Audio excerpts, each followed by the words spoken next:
다 앉으셨나요? 네, 저는 오늘 시놀로지 부럽지 않은 윈도우 PC로 나스 만들기라는 주제로 발표를 하게 된 백엔드 개발자 강동우입니다. 네, 제가 그냥 백엔드 엔지니어라고 적어놓은 이유가 사실 이쪽 분야를 약간 뭐 데브옵스 엔지니어나 아니면 인프라 엔지니어, 그러니까 이런 분들이 담당을 하시다 보니까 저는 이제 조금 잘 못하지만 그래도 좀 시도를 해봤다, 그런 느낌으로 받아들였으면 좋겠습니다. 왜 데스크탑을 나스로 사용하게 됐냐면, 이제 사실 회사를 입사하게 됐는데 대부분 맥북을 제공을 하다 보니까 개발 작업이나 이런 것들은 다 맥북으로 하게 되더라고요.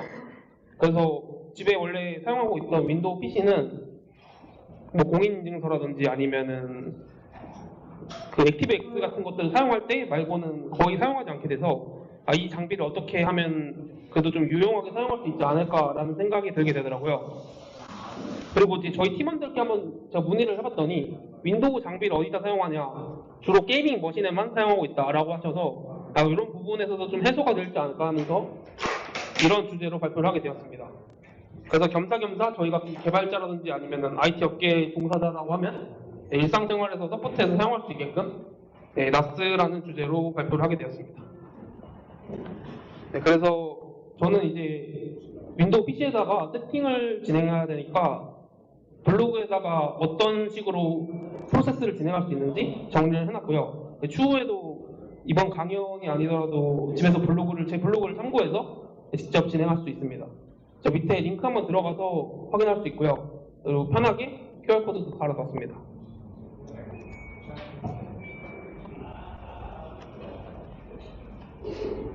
네.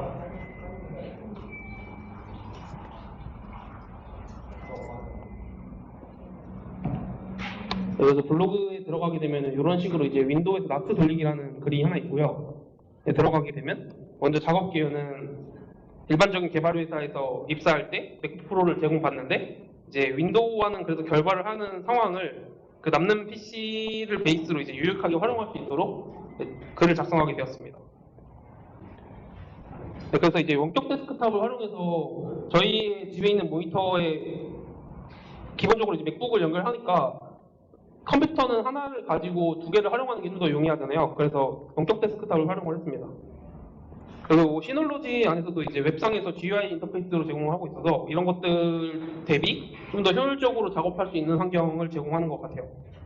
다만 이제 기본적으로 지원하는 환경은 윈도우즈 프로 라이센스에서 좀 정식 지원하고 있고, 만약 프로 라이센스가 아니면은 이 링크를 들어가게 되면은 조금 더 복잡한 설정을 통해 윈도우 원격 데스크탑을 활성화시킬 수 있습니다.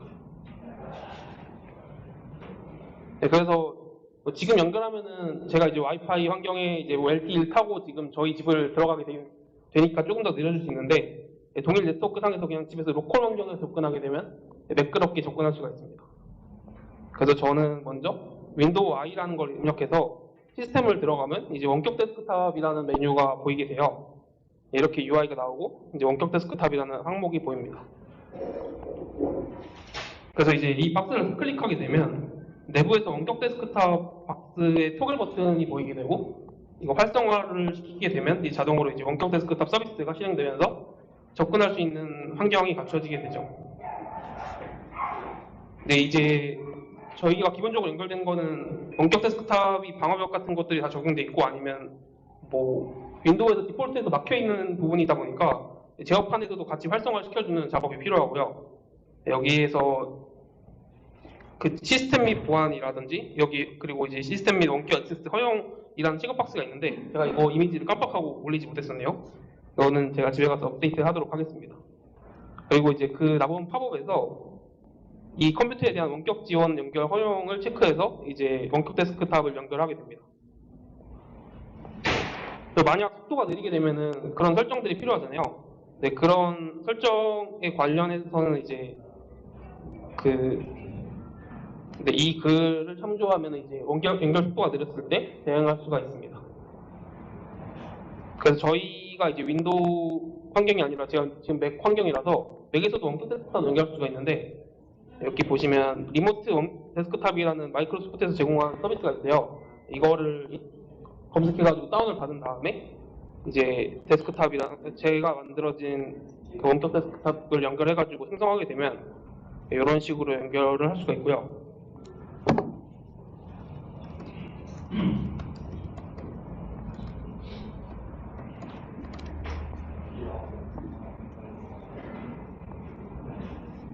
네, 그러면 대부분 다 비슷한 환경으로 이제 접속해가지고 윈도우 환경을 사용할 수가 있습니다.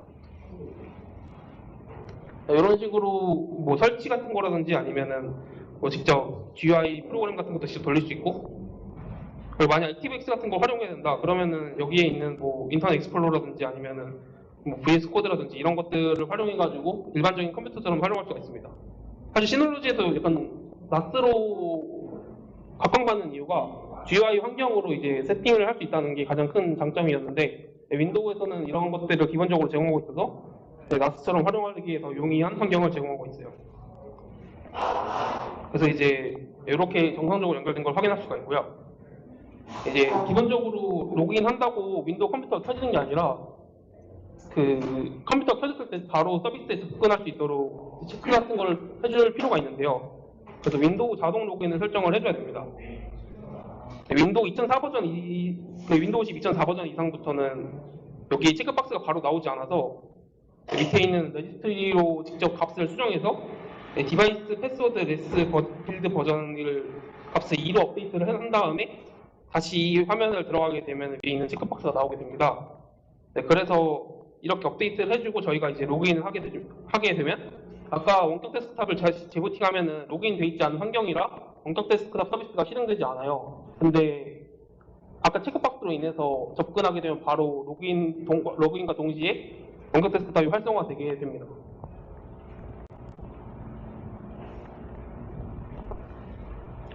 그리고 이제 원래는 이 FTP 설정도 제가 도커 위에다가 그냥 띄우려고 했는데 도커의 기능을 활용하는 것보다 이제 윈도우는 NTFS라는 파일 시스템을 사용하고 있고 또 그거에 걸맞는 파일 트랜스퍼 프로토콜을 이용하려고 하면 이제 윈도우에서 만든 서비스를 사용하는 게 좀 더 용이하다고 생각을 했어요. 그래서 윈도우의 기능 안에 보면은 윈도우즈 기능 켜고 끄기에서 이제 이런 식으로 화면이 나오게 됩니다. 그래서 저희는 윈도우의 인터넷 정보 서비스라는 항목에 FTP 서버 그리고 FTP 서비스를 체크를 해주고요. 그리고 웹 관리 도구라는 항목 안에 이제 IIS 콘솔이라는 부분을 체크해서 적용하게 됩니다. 기본적으로 기가 활성화가 되면은 이제 밑에 하단에 보면 검색 버튼 있잖아요. 검색 버튼에 이제 IIS라고 검색했을 때 인터넷 정보 서비스 관리자가 활성화가 되고 직접 실행해서 FTP를 추가해 줍니다. 그래서 이런 화면이 나오게 되고요.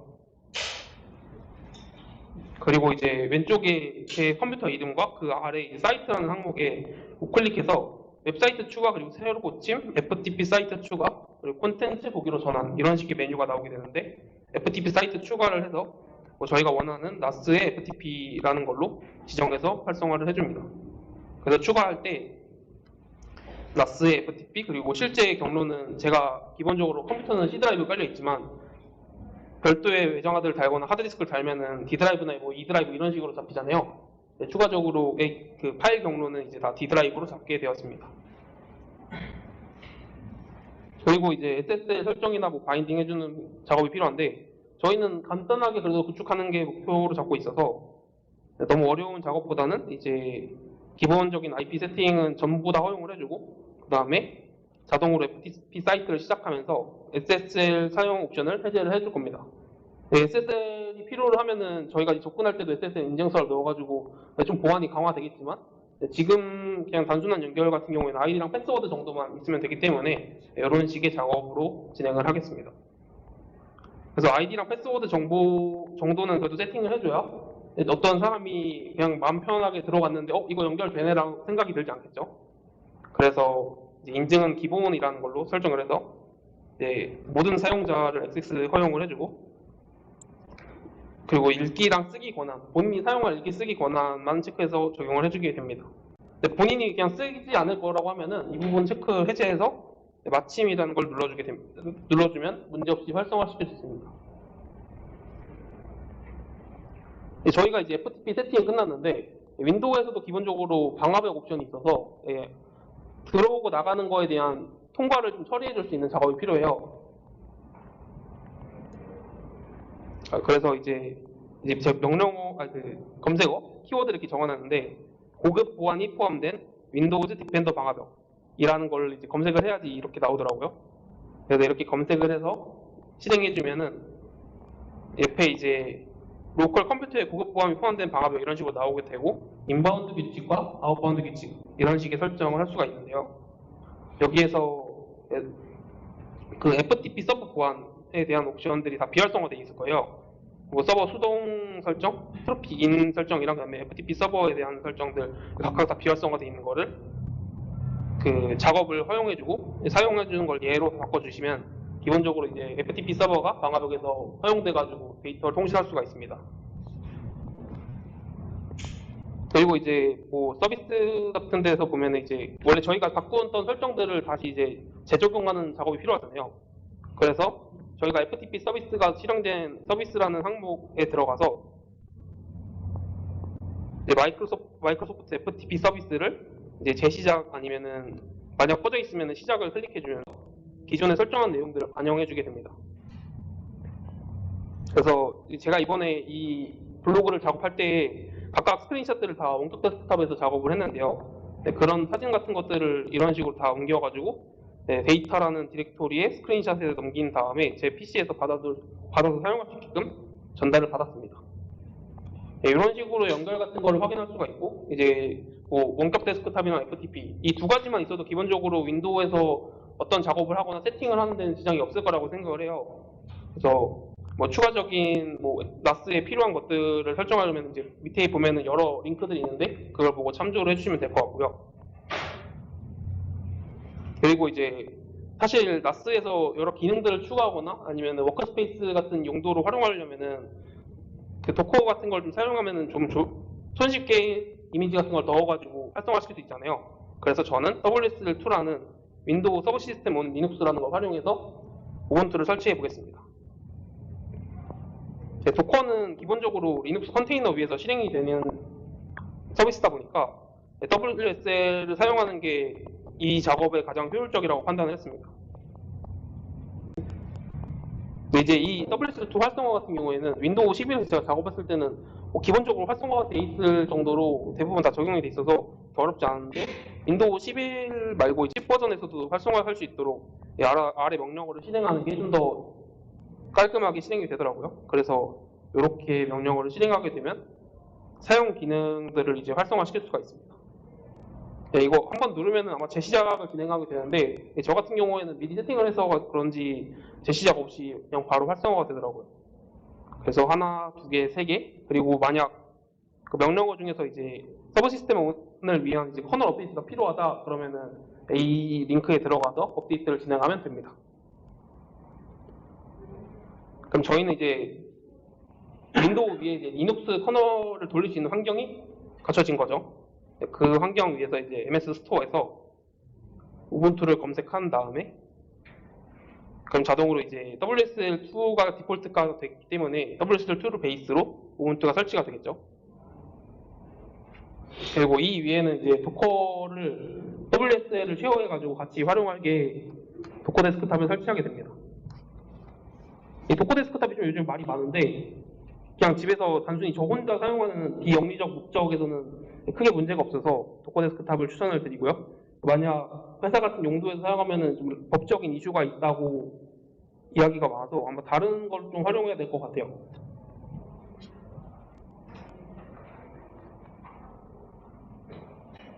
그리고 저는 이제 도커 위에다가 여러 뭐 토렌트라든지 아니면은 그 포테이너라는 서비스 같은 거나 아니면 엔진엑스 뭐 이런 것들을 다 올릴 건데 그냥 기본적으로 HTTP로 들어가게 되면은 이거 뭐지? 약간 잘못 만들어진 사이트인가 약간 그런 느낌을 줄 수 있잖아요. 그래서 좀 더 쉽게 사용할 수 있도록 HCM이라고 그 인증서를 렛치 인크립트로 만들어주는 서비스가 별도로 있더라고요.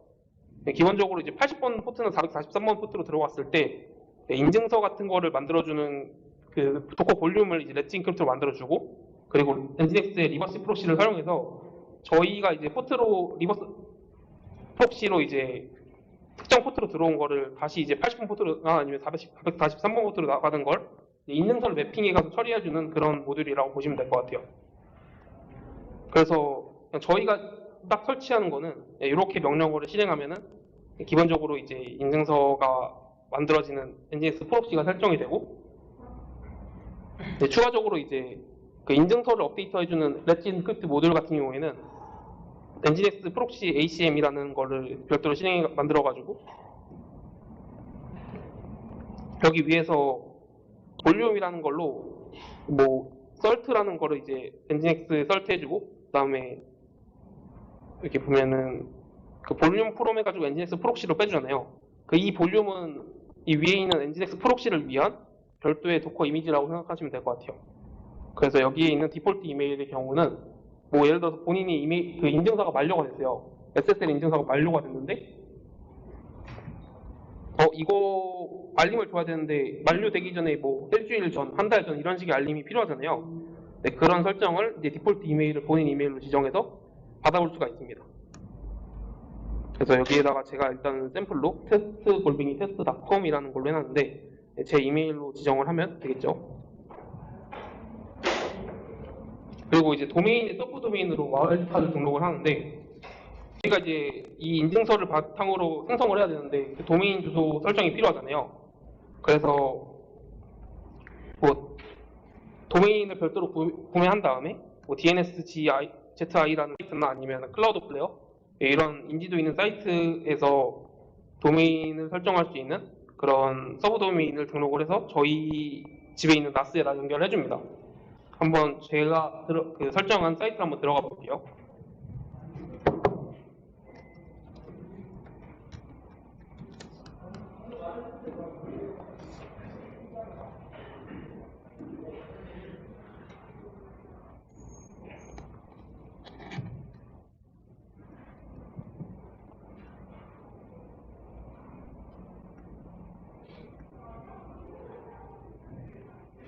왼쪽에 보면은 DNS라는 설정이 있어요. 그래서 DNS 설정에다가 제가 NAS를 위해서 별도로 이제 리모트라는 디렉토리에다가 그 와일드카드로 별을 붙였잖아요.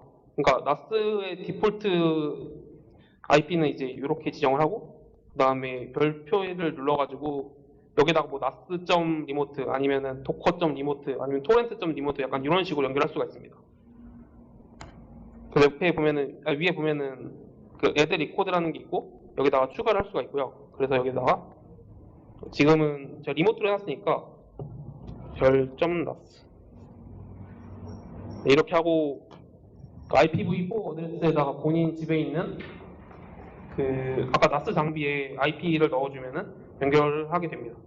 프록시 설정이 있는데 이거는 저희는 직접적으로 연결할 거기 때문에 해제를 하고 적용을 해줄게요. 여기서 이제 추가를 해서 IP 추가한 다음에 세이브를 눌러주면은 이 아래의 설정 같이 추가가 되고요.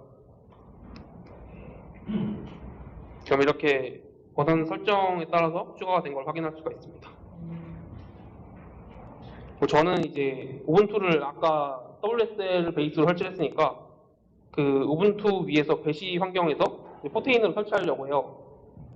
여기 링크를 참고하게 되면은 기본적으로 WSL 위에서 우분투를 설치하는 그 포테이너를 설치할 수 있는 방법이 나오게 되는데 여기에 그냥 기본적으로 명령어가 있고 실행하면은 설정하게 돼요. 근데 저희는 아까 NGX 프록시를 설정해서 HTTPS를 반영할 수 있는 모듈을 설치했잖아요.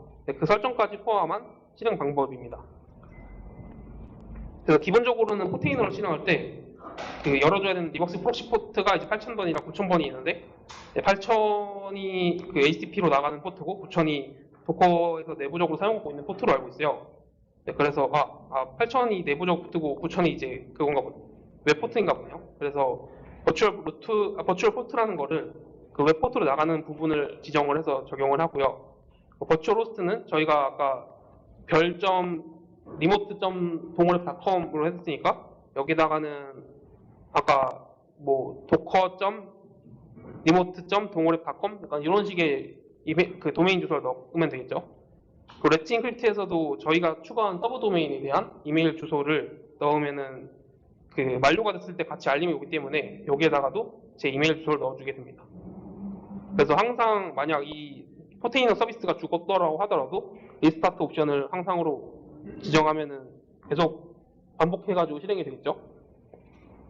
그리고 이거는 이제 도커 소켓에 있는 API 같은 걸 활용하기 때문에 직접 이렇게 볼륨 같은 걸 연결해가지고 커넥팅을 해주고 그 아까 만들었던 이 포테이너 데이터라는 볼륨을 연결해줘서 세팅을 완료하게 됩니다. 그 밑에 있는 설정은 이제 포테이너 그 커뮤니티 에디션을 지정을 해가지고 처리를 하는 부분이고요. 이제 우분투에 있는 배시 쉘에다가 직접 입력해가지고 추가를 할 수 있습니다. 그리고 아까 제가 만들었던 이 가상 머신에다가 직접 링크를 들어가 볼게요.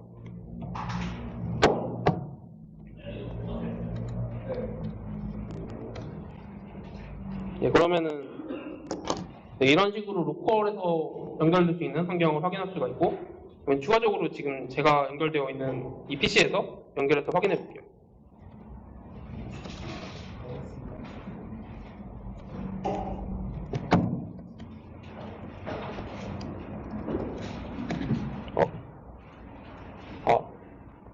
아니구나.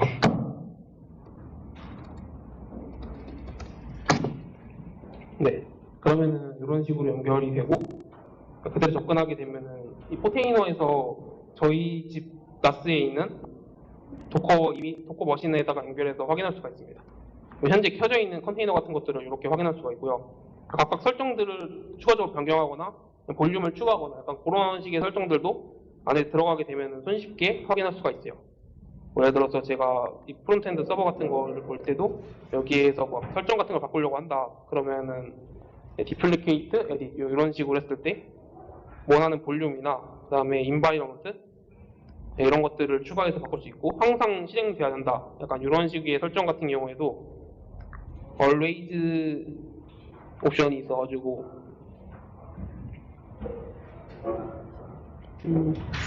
리스타트 폴리시라는 게 있어서 always로 항상 설정할 수가 있습니다. 이렇게 되면은 지금 도커에 있는 이미지 같은 거 설정도 별도로 가상 머신에 접근하지 않고도 웹 환경에서 할 수 있게끔 확인할 수가 있죠. 네, 그리고 이제 그 윈도우에서도 이제 크론 기능 같은 거를 활용하려고 하면은 WSL에서는 이런 기능을 100% 지금 지원하지 않고 있더라고요. 그래서 윈도우에 있는 그 배치 파일에서 활용할 수 있게끔 작업 스케줄러라는 거에다가 등록해서 활용할 수가 있는데 이 부분은 이 링크에다가 달아놓고요. 일반적인 사람들이라고 하면은 별로 사용하지 않을 거라서 만약 궁금하시면 참고하시면 좋을 것 같습니다. 그리고 이제 대망의 이제 토렌트 서버라든지 아니면은 그 마인크래프트 서버 약간 이런 식의 그 개발에 도움이 되거나 아니면 일상생활에서 활용할 수 있는 툴들을 제가 추천해서 넣어놨는데 그 토렌트 서버 같은 경우에는 제가 집에서 컴퓨터를 켜고 하드디스크 받는 것보다 컴퓨터를 끄고 항상 24시간 컴퓨터 켜져 있는 거에 다운을 받게 하면 좀 더 용이하잖아요. 그래서 원하는 도메인 주소 그리고 포트 그리고 도메인 주소 똑같은 이제 도메인 주소를 지정하고 이메일 추가를 하게 되면은 6881번 포트는 이 토렌트를 연결할 수 있는 포트고 웹 포트로는 8888 포트를 사용하고 있으니까 이 부분을 지정해서 나갈 수 있습니다. 그리고 WSL에 있는 이 컨피그레이션 경로를 이제 제가 D 드라이브에다가 FTP로 해놨잖아요. 그래서 D 드라이브를 확인하려면은 이런 잠시만요.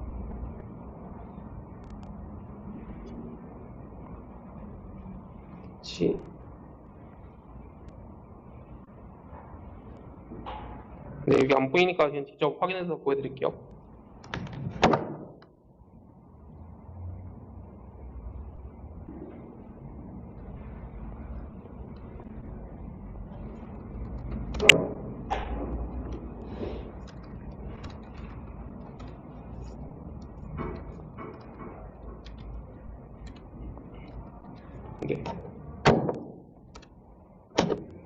네, 이렇게 이제 MNT라는 디렉토리 안에 C랑 D랑 E 드라이브가 지정되어 있는 걸 확인할 수가 있어요.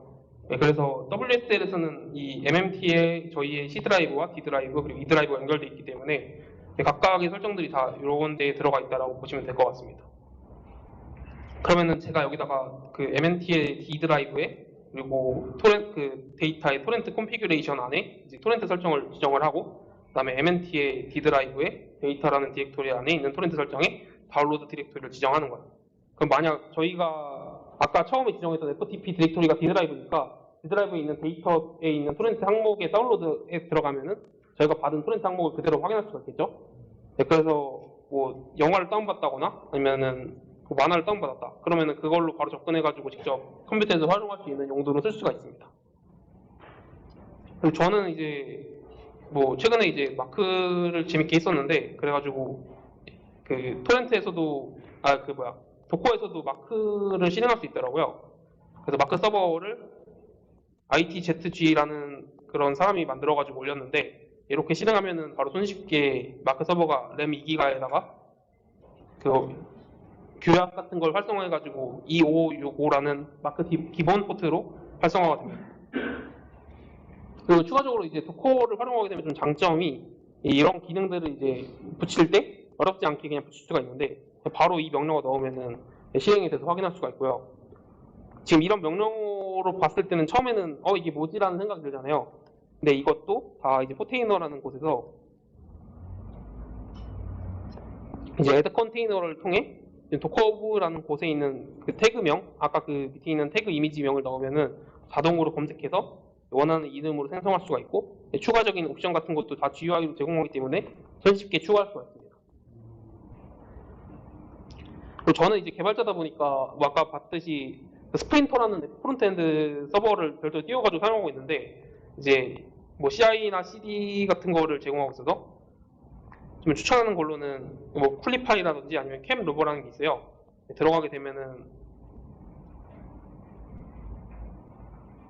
이제 뭐 여러 어플리케이션이나 뭐 GitHub 아니면은 깃이랑 아니면 데이터베이스 뭐 여러 서비스들을 여기서 그냥 코드 같은 걸 눌러가지고 디플로이 시키면 자동으로 실행돼가지고 적용되는 CI 툴이고요.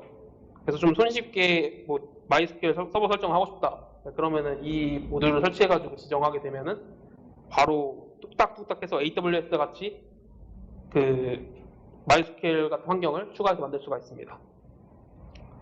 제가 이렇게 작업을 해보면서 얻은 결론은 이거더라고요. 진짜 본인이 고성능을 필요로 한 게 아니면은 나스를 이제 직접 사가지고 쓰시는 게 낫지 않나라는 생각이 들었어요. 근데 기본 시놀로지 같은 경우에는 막 ARM 아키텍처가 달려있고 듀얼코어 그리고 성능 낮은 저전력 코어 같은 게 달려있다 보니까 저같이 좀 고스펙을 요구하는 사용자한테는 적합하지 않을 수 있어요. 그래서 그런 부분에 대한 매력을 좀 느낄 수 있었고 성능이 좀 준수한 개발 서버로 손쉽게 동갑할 수 있는 게 저한테는 큰 장점이었던 것 같습니다. 그리고 위에 글을 작성하기 위해서 제가 이렇게 그 참고한 글들이 밑에 있고요. 그 위에서 설정에 좀 미흡한 게 있다고 하면은 이 밑에 있는 참고글 참조해 보시면은 이게 이래서 이렇게 되는구나 라고 알게 될 거예요. 그러니까 저는 이제 어제 새벽에 밤새면서 쓰느라고 작성을 좀 세세하게 하지 못했는데 뭐 밑에 있는 그 댓글을 활용해서 질문을 주셔도 되고 지금 질문 주셔도 되는데 만약 집에서 작업하실 때 헷갈리는 게 있다고 하면은 다 이건 링크에 들어가면은 자세한 설명이 있으니까 참고해 보시면 좋을 것 같습니다. 혹시 질문 있으실까요? 네. OPC에 WS에 우투 올려가지고 나스로 돌리고 계시는데 네. 그냥 바로 우투 돌리는 거에 비해서 어떤 점이 있는 건가요? 바로 그러니까 저는 윈도우의 GUI 환경을 좀 활용하고 싶었는데 그러니까 원격 데스크탑이라는 기능 자체가 우분투에도 제공하고 있는데 이 XRDP 같은 걸 활용해서 그 원격 데스크탑을 활용할 수 있잖아요. 근데 이제 윈도우에서 기본적으로 사용하게 되면은 뭐 이런 설정 같은 것도 다 원격으로 진행할 수가 있어서 제가 뭐 VS 코드로 코딩하겠다 아니면은 뭐 터미널이나 도커 데스크탑에서 있는 설정 같은 걸 진행하거나 아니면 액티브엑스 환경에 대한 실행 그리고 한글과 컴퓨터 그리고 카카오톡 PC 버전 이런 것들을 다 윈도우 컴퓨터에다 설치할 수 있잖아요. 그러니까 그런 부분까지도 고려했을 때 윈도우에서 진행하는 게 좀 더 낫다라는 판단을 했었습니다. 혹시 대답이 될까요? 네, 감사합니다. 다른 분 있을까요, 질문? 네, 나와서 가져가시면 될 것 같아요. 네. 혹시 전체적으로 얼마나 드나고? 전기료 제가 저번 달에는 11만 원 나왔는데 딱 2만 원 추가해서 13만 원 나오게 되는 것 같아요. 적지 않은 네? 적지 않은 금액인가요? 제가 이제 막 개발 서버를 직접 이제 AWS에다 직접 설치하고 그다음에 SQL 같은 것도 지정하고 레디스 같은 거 세팅하고 하면은 사실 그것보다 더 많이 나오잖아요. 근데 그런 용도로 활용할 건데 2만 원에 대한 비용을 제 컴퓨터에서 활용할 수 있다? 그래서 좀 더 저렴하게 쓸 수 있지 않는가 약간 그런 생각이 들어서 만족하고 쓰고 있습니다. 네, 개인 나스 서버를 구매한다 쳤을 때 네네. 보통 적정 서버에 대한 적정 가격이 어느 정도 선에서 예산을 맞추면 좋을까요? 뭐 개인이 적당히 뭐 파일 올리고 따로서 뭐 운영한다 했을 때. 그러니까 저는 사실 이거를 위해서 데스크탑을 사는 거는 별로 추천드리지 않는 이유가 사실 컴퓨터 장비라는 게 좀 비싸잖아요. 그리고 본인이 사용하고 있는 그런 데스크탑이 있을 때 새로운 장비로 바꿨다. 그러면은 이전의 데스크탑이 남겠죠. 네, 그런 장비를 활용해서 이런 설정을 진행하면 좋을 것 같아요. 그래서 제가 추천드리는 장비의 금액대는 한 35만 원? 네, 이 정도면 적절하지 않을까 생각합니다. 감사합니다. 네, 시놀로지를 쓰면은 네, 뭐 하나만 누르면 이제 스냅샷이 자동으로 찍히게 되는데 네. 그럼 그거는 스키마를 따로 짜셔가지고 하고 계신 건가요? 아니면은 뭐 어떤 스냅샷을 말씀하세요? 제가 시놀로지를 안 써봐가지고. 뭔가 그냥 전체적으로 백업이라든가 이런 거는 도커만 따로 올려두시고 계신 건가요? 네, 맞습니다. 그 대신에 이제 도커에서 백업을 하겠다 그러면은 제가 이제 D 드라이브로 디렉토리를 지정을 하잖아요. 그럼 D 드라이브 자체만 제가 E 드라이브를 만들어놨는데 E 드라이브에서 그 윈도우에서 백업 기능이 있는데 그 D 드라이브 자체를 전체 통 백업 시켜가지고 E 드라이브에 넣어버리면은 스냅샷이 그대로 떠가지고 업데이트 되기 때문에 그 부분은 크게 걱정 안 해도 될 것 같아요. 감사합니다. 네. 이제 다른 분 질문 있을까요? K 나스 서버는 네, 가정 쪽에서 구현하신 것 같은데 네 맞습니다. 소음 문제도 있을 것 같고 발열 문제도 있을 것 같고 이거도 좀 제가 고민을 좀 많이 했어가지고 쿨러 같은 경우에는 좀 저소음 쿨러를 구매를 하게 됐어요. 사실 기존에 사용하고 있던 쿨러는 다 수냉 쿨러라서 뭐 펌프 속도라든지 아니면 그거에 따라서 소리가 크고 그 다음에 기존에 이제 장비 대비 좀 작게 나스 같은 거 넣어두는 게 좀 더 효율적이니까 케이스도 별도로 구매해가지고 지정해놨는데 그런 작업을 좀 별도로 해주는 게 나스로 활용하기에도 용이한 것 같고요. 그리고 제가 그래픽 카드는 떼가지고 내장 그래픽으로 활용하고 있어요. 그래서 그런 부분도 이제 옵션을 몇 개 넣어가지고 해주면 이제 좀 더 활용도가 높아진다라고 말씀드릴 수 있을 것 같습니다. 그리고 만약 본인 집에 이제 부모님이랑 같이 산다. 그러면 부모님이 청소하다가 끄는 경우가 좀 있더라고요. 근데 저는 이제 자취를 하고 있기 때문에 그래도 안정적으로 쓰고 있지 않나 말씀드릴 수 있을 것 같아요. 네. 지금 데스크탑 연결할 때 집에 네네. VPN을 통해서 들어간 거 아니었어요? 네. 원격 데스크탑이요? 이거 VPN 없이 그냥 제 직접 IP 넣어가지고 들어갔습니다. 혹시 어떤 질문이실까요? 아니 그 TV처럼 연결하는 거 같아가지고요. 팀뷰어는 아니고요. 제가 보여드리면은 그 마이크로소프트에서 기본적으로 이제 그 원격 프로그램을 맥에서 재현하고 있어요. 이걸 설치하게 되면은 제가 뭐 이런 식의 마이크로소프트 리모트 데스크탑에 항목을 위에 플러스 버튼으로 추가할 수 있겠죠. 그래서 PC를 추가해가지고 제 집에 있는 나스 PC에 연결해가지고 활용을 한 거고요. 네. IP가 공개된 거예요? 이거 도메인으로 막아놨긴 했는데 그래도 포트나 아니면 그리고 MS 로그인 같은 거 있잖아요. 그걸로 1차적인 인증을 해뒀기 때문에 그렇게 큰 지장은 없었습니다. 그래서 이렇게 직접 이제 윈도우 계정 정보를 로그인을 해야지 접근할 수가 있게끔 설정되어 있어요.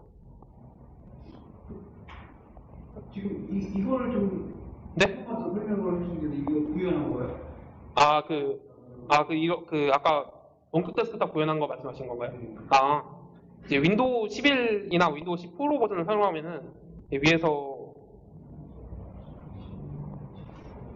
이렇게 이제 원격 데스크탑 설정하는 그 방법에 대해서 나오게 되는데 여기에 있는 시스템에 원격 데스크탑이라는 박스가 있어요. 여기에서 원격 데스크탑 체크해주고 여기에 있는 이제 도메인으로 도메인 설정 말씀하시는 거죠?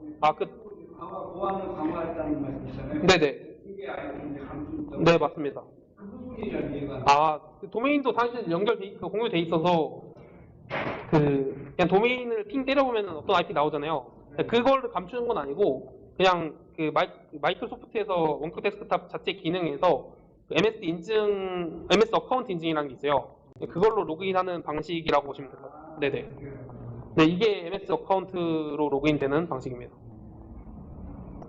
그래서 사실 또 보안을 더 강화하고 싶다 그러면은 그 별도로 이제 내부망을 구축한 다음에 내부망에서 불특정 VPN만 허용될 수 있게끔 구성하는 게 좀 더 효율적이라고 생각이 들긴 하네요.